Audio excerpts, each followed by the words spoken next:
E se eu te dissesse que o Wally e o Grodd acabaram se tornando parceiros? Sim, isso realmente acontece nessa edição insana, com o roteiro de Jeff Lemire e uma arte simplesmente surreal do Nick Robles. Uma história sobre conexão, aceitação e, claro, bastante ação. É disso que a gente vai falar nesse vídeo.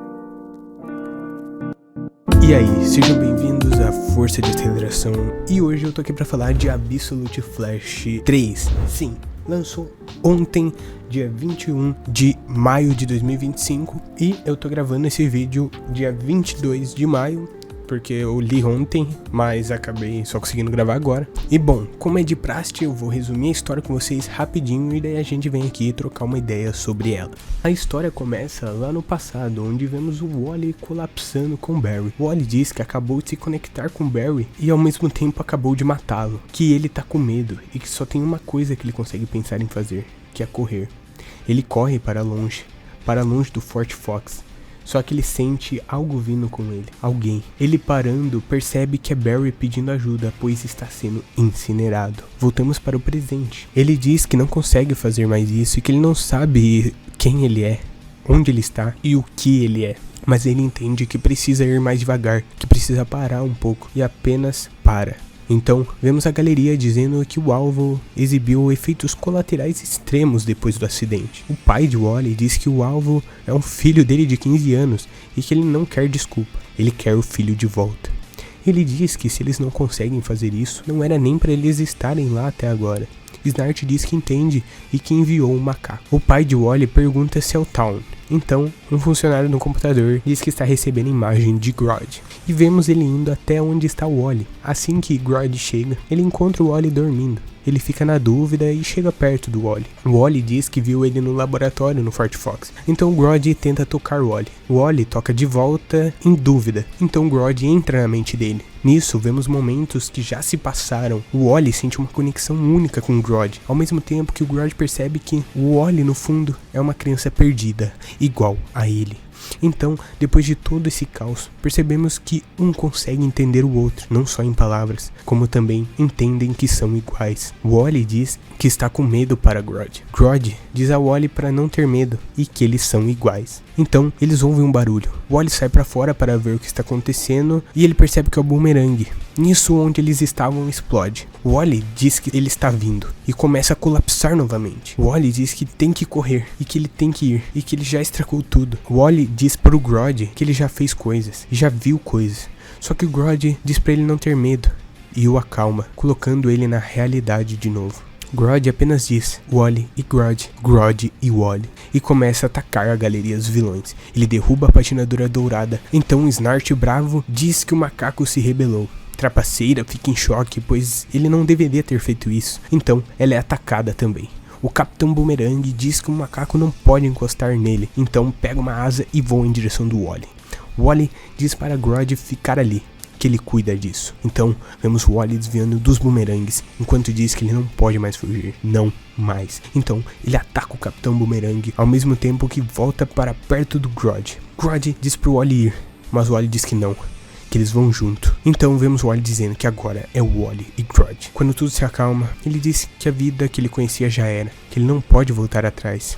Essa é a vida dele agora.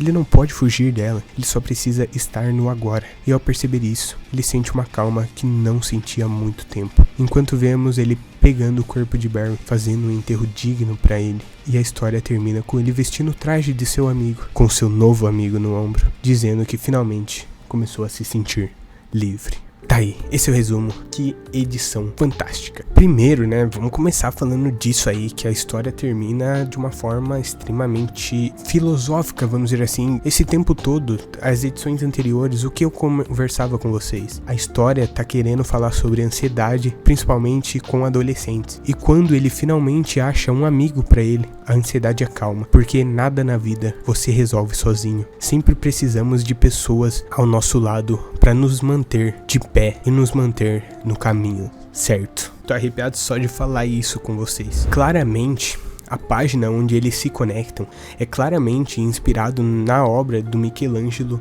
A Criação de Adão. Todo mundo conhece essa obra de arte. Faz total sentido com o contexto aqui, pois na obra nós vemos Deus tocando na mão de Adão. Só que a mão de Adão ali denota falta de vitalidade e que com o toque de Deus ela será restaurada. Faz total sentido com a história, pois Wall-E só ganha vida novamente com o toque de Grodd. Pra mim, essa foi uma edição incrível. Vocês estão vendo quanta coisa eu tô conseguindo tirar disso aqui, mas no geral ela tem um roteiro simples e previsível, e não é um problema. O ponto que eu quero trazer aqui pra vocês é que, apesar de eu ter adorado a história, eles utilizam flashbacks tanto para desenvolver o Wall-E quanto o Grodd, mas de uma forma rápida e que infelizmente fica superficial. Isso faz com que essa conexão emocional entre eles não tenha o peso que claramente poderia ter. Na minha visão, esse passado dos dois funcionaria muito melhor se tivesse sido apresentado antes, em algum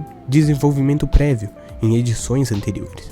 Assim, quando chegasse nesse ponto da história, o impacto seria muito mais forte. Apesar dessa crítica pontual, é uma história que diverte do começo ao fim, assim como as anteriores. Ela traz uma mensagem, no fundo, muito bonita. A vibe que o Nick Robles passa com a sua arte é simplesmente fenomenal. Ele te prende a cada página, impressiona com painéis lindos, memoráveis e visualmente marcantes. E como eu já falei antes, e faço questão de repetir, a forma como Nick Robles retrata faíscas de velocidade é absolutamente maravilhosa. Se for pra mim dar uma nota pra essa edição, eu dou um 10/10. Sim, eu tenho a minha crítica em relação a como a conexão entre o Wall-E e o Grodd foi feita. Só que o todo, o conjunto da história é fenomenal. Eu particularmente gostei demais. A cada edição, o Absolute Flash fica melhor. Eu nunca pensei que eu ia gostar tanto de uma amizade entre o Wall-E e o Grodd. Essa aqui talvez seja a melhor parceria entre um pet e um herói das histórias em quadrinhos. Vamos dizer que eu tô muito empolgado aqui, mas essa é a minha opinião. Eu tô ainda em choque o quanto Absolute Flash tá sendo incrível e quanto melhora a cada edição. E espero que continue assim. Afinal, o Grodd tá mantendo a cabeça do Wall-E sã agora. Então a partir de agora, o Wall-E vai ser um herói e só vamos talvez ver o presente. Não vamos ficar alternando entre passado, futuro e presente. Pois agora temos o Wall-E, seu amigo, o seu fiel escudeiro, que o mantém no caminho certo. Bom, é isso. Essa foi minha review, o que eu achei da história e conversando um pouco aqui com vocês. Anteriormente, eu fiz um vídeo sobre uma teoria de se o Barry estava morto ou não, e no final se revelou que ele morreu. E isso é um paralelo muito legal, pois o Wall-E, na linha principal, também ganhou o manto de Flash por conta do Barry. Então é uma forma bonita do Jeff Lemire homenagear a Terra Zero, fazendo com que o Wall-E se torne o Flash e pegue o manto do Barry. É isso.